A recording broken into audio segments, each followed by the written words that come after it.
최근 전 세계는 전례 없는 이상기후로 인해 자연재해에 시달리고 있습니다. 2021년 7월 12일 유럽에서는 폭우가 내려 독일과 벨기에, 네덜란드, 룩셈부르크 등의 국가들이 큰 홍수 피해를 입었습니다. 원래 이 지역은 100년간 홍수를 겪었던 지역이 아니었기 때문에 큰 타격을 받았습니다. 그러더니 2022년에는 500년 만에 온 최악의 가뭄으로 식수 부족 사태가 발생하고 농사에 치명적인 타격을 주었습니다. 그러나 농사만 피해를 본 것은 아닙니다. 강수량이 줄어들면서 수력발전소들이 멈추자 에너지 위기까지 닥치게 되었습니다. 그동안 친환경 정책을 추진해서 석탄 발전소와 원자력 발전소를 줄인 상황에서 우크라이나 전쟁으로 러시아로부터의 가스 공급까지 끊기자 현재 유럽은 최악의 위기를 맞고 있습니다. 이러한 이상기후로 인한 자연재해는 동아시아에서도 발생했습니다. 2021년 유럽과 마찬가지로 대만도 최악의 가뭄이 발생했습니다. 이로 인해 세계 반도체 시장을 장악하고 있는 TSMC가 공업용수 부족으로 생산에 차질을 빚어서 기후제를 지낼 정도였다 합니다. 신이 그 기도에 응답을 해준 것인지 2022년에는 대만 근처인 중국 중남부에 대규모 홍수가 발생하여 수백만 명의 이재민이 발생했습니다. 그런데 최근 발생하는 재해들을 보면 희한한 것들을 발견할 수 있습니다. 자연재해의 타이밍이 기가 막히다는 겁니다.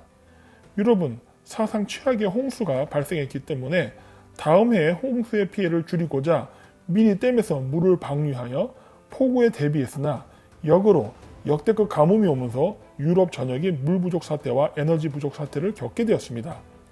여기에 보너스로 정체불명의 무리에 의해 러시아의 노르드스트림이 파괴되면서 이제 유럽은 미국을 통해서만 필요한 에너지를 사게 되었습니다. 만약 이번 겨울이 예전과는 다르게 춥다면 에너지 가격은 미친 듯이 오를 것이고 그렇게 되면 다국적 에너지 기업들은 엄청난 수익을 올릴 것이 분명합니다. 동아시아 지역에서의 자연재해도 매우 특이합니다. 열대기후에 속하는 대만이 가뭄으로 물 부족 사태를 겪는다는 건 전례 없는 사건이었습니다. 결국 가뭄과 중국과의 갈등으로 인해 TSMC는 생산 공장을 미국에 대규모로 지었으니 하늘도 미국을 돕나 봅니다. 태풍 또한 거의 인간의 지능을 가진 듯 이동을 하는데 예술입니다. 2022년에 발생한 태풍들만 보면 제3호 차바는 필리핀에서 발생해서 베트남으로 이동을 하다 중국이 자국의 영해라고 주장하는 남중국 해에서 주춤거리더니 방향을 바꿔 중국 내부를 쓸고 지나갔습니다.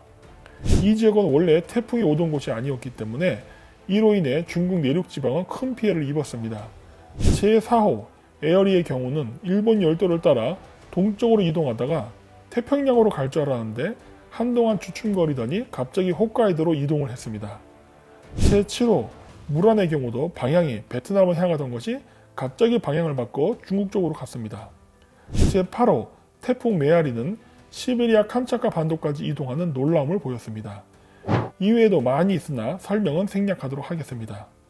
여하튼 최근 동아시아에서는 지진, 태풍, 가뭄 등의 자연재해가 연속적으로 발생하면서 많은 국가들이 경제적 피해를 입었습니다. 그런데 그 시기나 태풍의 방향을 보면 정말 자연재해가 생각을 하고 움직이나 착각이 들 정도입니다. 왜 이럴까요? 혹시 기후를 인공적으로 조작해서 상대방 국가를 공격한 것은 아닐까요? 기상을 조종하는 기술은 여러분들이 생각하는 것보다 훨씬 오래전에 개발이 되었습니다. 1967년 미국은 베트남 전쟁 시기에 뽀빠이 작전을 하였는데 이 작전의 목적은 수송기 3대를 동원해 유오드와 은과 유오드와 납, 연소탄을 뿌려 북베트남군의 보급로인 호치민 루트를 인공강으로 무너뜨려 공산군의 전력을 약화시키는 것이었습니다. 중국 또한 인공강으로 만드는 능력이 있습니다. 중국은 큰 국제적 행사가 있을 때마다 스모그로 얼룩진 북경시에 비를 뿌려 푸른 하늘이 보이게 만들었습니다. 따라서 최근 동아시아에서 발생한 태풍 중에도 어쩌면 일부는 인공적으로 만들어졌거나 아니면 인공적으로 태풍의 경로를 바꿨을 가능성이 있다고 봅니다. 왜냐하면 중국은 최근 발생한 태풍과 홍수 피해로 중국 남부에 있던 반도체 공장들이 타격을 받았으며 농작물이 큰 피해를 입어 내년부터 식량난에 빠질 가능성이 있기 때문입니다. 우크라이나 전쟁으로 곡물가가 인상되었는데 최근 발생한 세계적인 홍수와 화재는 여기에 부채질을 하여 내년부터 굶어 죽는 사람들이 발생하고 식량난으로 인해 독재 국가들의 정권이 전복되는 혁명이 발생할 가능성이 높아졌습니다. 그런데 이런 일련의 자연재해를 통해 이익을 보는 집단도 있습니다. 그들에게 지금의 환경재앙은 더할 나위 없는 사업의 기회입니다. 뿐만 아니라 현재 운영 중인 ESG 펀드를 이용해서 약해질 대로 약해진 외국 기업들을 싼 값에 인수하여 경영권을 흔들 수 있는 최적의 시기라는 겁니다. 이렇게 되면 이제 한국이나 중국 같은 공업 국가들은 서방 자본이 원하는 방향으로 사업을 해야지 허락 없이 독자적인 방식으로 사업을 한다거나 신제품을 개발할 수 없게 됩니다. 기후조정이 가능한 현대 시대의 최근의 자연재해는 인류의 이산화탄소 배출에 의한 재앙일까요? 아니면 조작된 재앙일까요?